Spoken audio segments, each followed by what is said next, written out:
Ce petit message d'encouragement, je l'adresse à la République démocratique du Congo.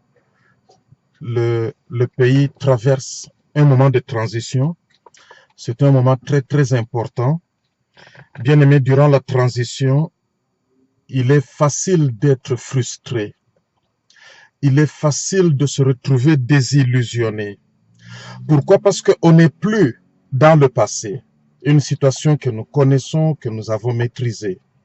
Nous ne sommes pas encore dans l'avenir que Dieu nous a préparé, mais nous sommes au milieu. Et le moment de transition, c'est un moment qui peut facilement apporter la frustration. Alors, il est vraiment important que nous puissions comprendre ce que Dieu attend de nous. Nous devons d'abord embrasser, la première chose que nous devons embrasser ce moment de transition dans nos cœurs bien-aimés. Nous devons embrasser et comprendre ce qui se passe dans une transition et cela dans nos cœurs. Il est très important de retenir une chose. En tant que nation, en tant que famille, en tant qu'individu, même en tant que ministère, nous ne pouvons physiquement expérimenter que ce que nous expérimentons dans nos cœurs déjà. Je vais dire ça autrement. Le paradis, si je peux utiliser ce mot-là, si nous voulons entrer dans le paradis doit d'abord devenir réel dans nos cœurs. Ça, c'est très important. C'est pour cela que nous devons d'abord comprendre les saisons et les temps dans lesquels nous sommes. C'est pour cela que nous devons demander que l'onction des fils d'Issachar nous soit donnée afin que nous puissions comprendre le moment critique, les saisons critiques, les opportunités critiques. Bien-aimés, lorsque nous comprendrons cela, nous serons en mesure d'ajuster nos prières et de modifier nos programmes et nos activités, même au sein de nos églises. Il ne sert à rien de continuer avec nos activités comme par le passé, parce que souvent quand une porte d'opportunité critique, le moment que nous appelons en grec kairos, arrive, bien-aimé, si tu rates ce moment-là, tu es obligé de refaire le cycle tout entier.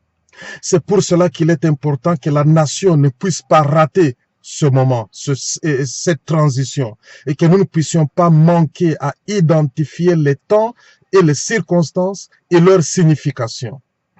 Et que nous puissions, afin que nous puissions embrasser cette saison, que nous puissions embrasser ces temps, mais surtout que nous puissions savoir quoi faire. Bien-aimés, les fils d'Issachar, il n'y en avait que 200, comparativement aux autres fils de Jacob.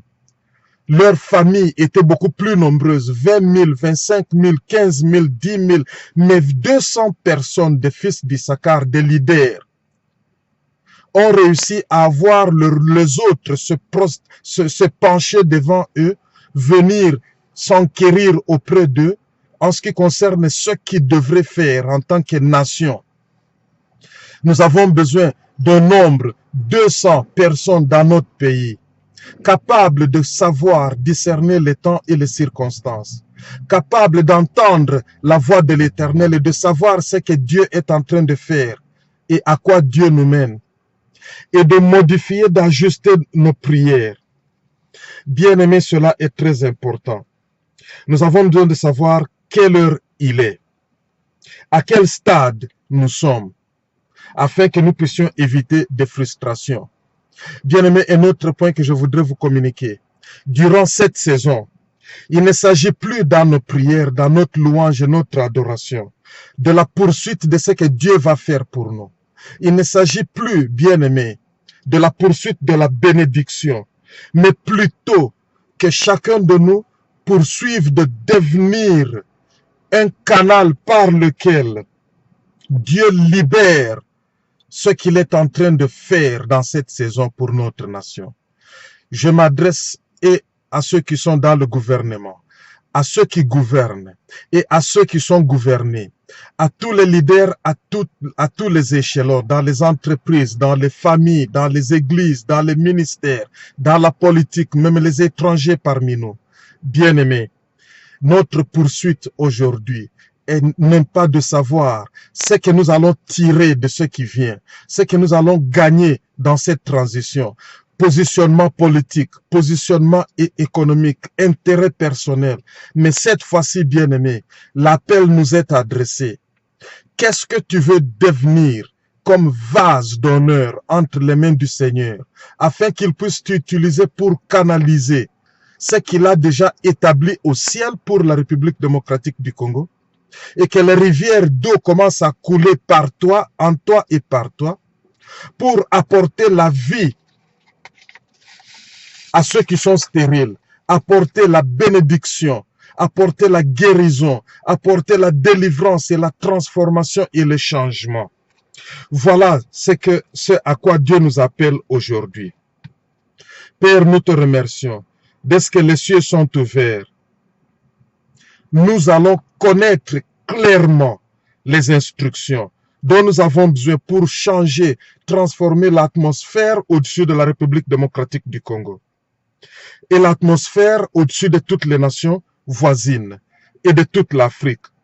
Et à partir, Seigneur, de cette heure, de ce moment, de ce lieu de transition, nous allons accoucher de ce qui est nouveau, de ce que tu as déjà conçu dans le ciel, de ce qui n'a jamais été vu et expérimenté dans notre pays. C'est pour cela que nous venons annuler tout ce qui a été produit jadis dans les saisons de frustration, tout ce qui est de la mort. Nous nous repentons, Seigneur, d'avoir communiqué, d'avoir prophétisé une image de la mort, une image d'avarice, une image d'égoïsme, de la poursuite des intérêts personnels, une image de la convoitise, des richesses et de pouvoir et de la puissance et de l'influence, d'avoir accouché une image, l'idolâtrie de la sexualité, l'idolâtrie des plaisirs charnels.